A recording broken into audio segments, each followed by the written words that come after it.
Lucy Maud Montgomery, the author of Anne of Green Gables. Lucy Maud Montgomery was born on November 30th, 1874, in Clifton on Canada's Prince Edward Island.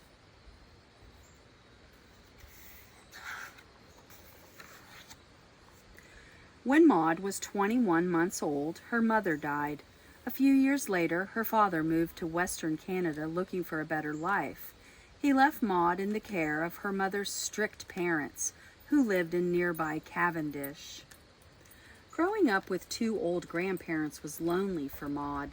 She learned to read when she was very young. Books kept her good company. She read and reread the few books in her grandparents' library. Her best friend, however, was nature. Maud loved the ocean, the island's red earth roads, its trees and shadows, the sun, clouds, seashells, and moonlight. They were like magic to her.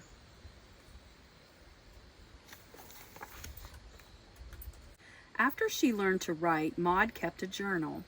In it, she described the island, her grandparents and neighbors, what they said, what they did, and how they looked. Once, a big clipper ship called the Marco Polo crashed on the island during a storm. Maud went to see it and took notes on every detail. Maud loved island legends and ghost stories. She pretended that two people were living behind the glass of her grandmother's china cabinet, a little girl to share secrets with and a lady to tell her sad stories. Maud had a good imagination. She used everything she heard and saw to make up her own stories and poems. When Maud was 14, she went to stay with her father and his new wife in Western Canada. Her stepmother made her do most of the housework. Maud was also studying hard in school.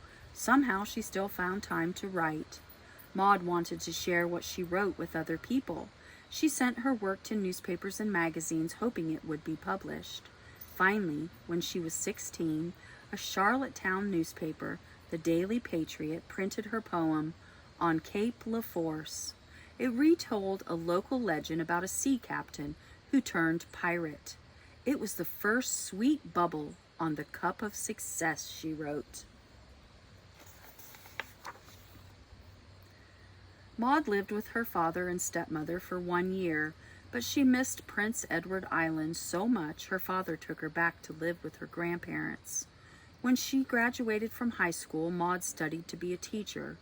In 1895, she went to Dalhousie University in Halifax, Nova Scotia, to study English. While attending college, she found time to write, getting up early in the morning before classes began, and writing any time she could steal a few minutes.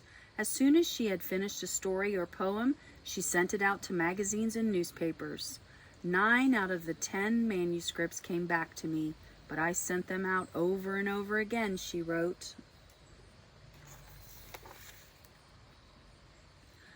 The other students called her the girl who writes stories and poems for the magazines and gets paid for them. Maud wrote, "Oh, I love my work. I love spinning stories." However, she wondered if she would ever be able to do anything worthwhile in the way of writing, but instead of quitting, she kept on trying.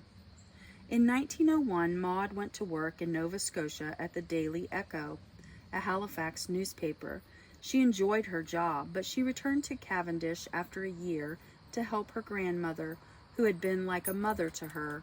Maud worked hard at the housework when she really wanted to be writing. "I have been sizzling over a hot stove all the afternoon, making lemon pies, and just getting madder all the time," she wrote. She longed to practice her writing. "I know that I can never be a really great writer. I want to be a good workman." In 1905, she got an idea for a story from one of her notebooks. Elderly couple apply for an orphanage for a boy. By mistake, a girl is sent to them.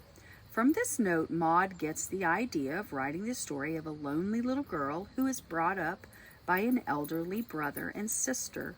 She sent it out 5 times. Each time it was sent back to her. so she tossed the story into an old hat box and forgot about it. She became engaged to Reverend Edwin MacDonald, who was a minister in Cavendish, but since she was still helping her grandmother, the couple set no date for the wedding. A few years later, Maud found the story about the orphan while poking around in her closet. She decided it didn't seem so very bad. Maud rewrote it as a book to make it more fun to read and called it Anne of Green Gables. Anne Shirley was much like Maud, and the elderly brother and sister who brought her up were like the strict grandparents. Maud took her memories of people she knew and made them into the characters in the book. Were it not for those Cavendish years, Maud wrote, I do not think Anne of Green Gables would ever have been written. Maud sent her manuscript to the L.C. Page Company in Boston in 1907. Page published it a year later. The book was a great success. Fans flocked to the island to meet her. Although she was pleased her quiet life was gone, she still saved time for writing and wrote Anne of Avonlea, which came out a year later. In 1911, Maud's grandmother died. Now Maud was free to marry the Reverend MacDonald. They moved to Lakesdale, Ontario, where he had a job. They had two sons. In 1912, Chester, and in 1915, Ewan.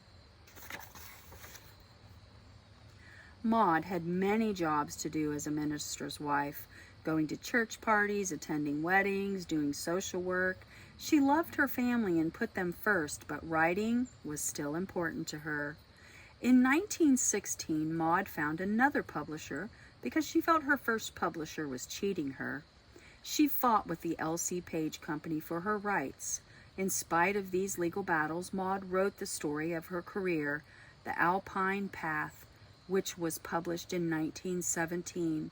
The book encouraged other people who were working hard to become writers. In 1919, Maud saw the first movie version of Anne of Green Gables, but she was disappointed. The actress who played Anne Shirley was nothing like Anne in the book. Maud missed Prince Edward Island and she returned often. Once, when she went back to her grandparents' broken-down old house, she sadly wrote, "It was too full of ghost, lonely, hungry ghost."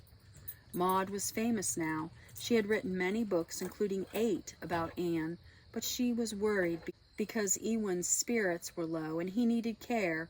She often had to travel to sign books and read from them to groups of people. She knew it was her duty, although she was unhappy that it took time away from writing. In 1923, Maud was honored when the Royal Society of Arts in England made her its first Canadian woman member. In 1926, Maud and her family moved to Norval, Ontario, where Ewan now had a new job. It was hard for Maud to move again, but she loved her new home.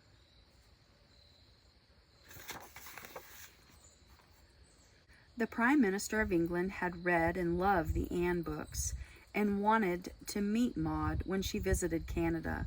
It made her happy that the adults enjoyed her books too. Maud fought years of legal battles with her first publisher. She felt that company had not treated her with respect because she was a woman, but she never gave up. She finally won and received her money. In 1935, Ewan retired. He and Maud moved to Toronto to a house called Journey's End. A second movie was made of Anne of Green Gables.